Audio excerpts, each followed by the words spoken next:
5 taon at ngayon ay bumalik kami. Panoorin natin ang huling pagkakataon na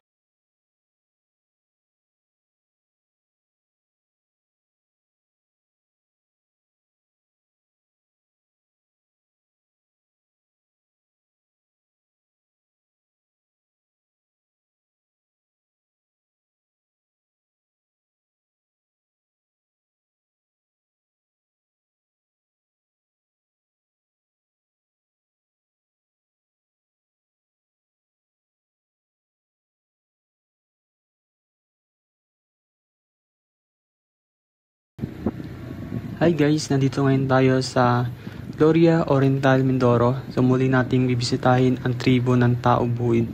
So matapos ang ilang taon ay sa wakas ay nagkaroon tayo ng pagkakataong makabalik muli dito.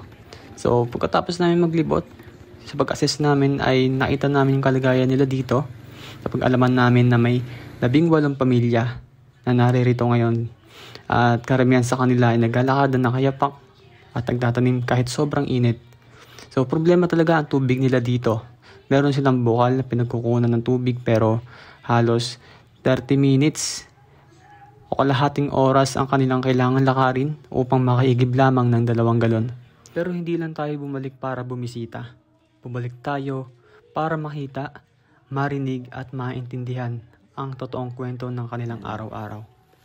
At sa tulong ng sama-samang pagkilos, layunin nating maghatid ng suporta sa pagsasaka, malinis na tubig, misyong medikal, pangangalaga sa kultura, kabuhayan, solar lighting at educational programs upang mapalakas ang komunidad at mapanatili ang kanilang pamana.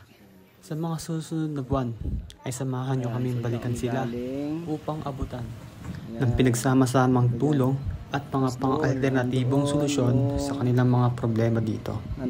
Bukal.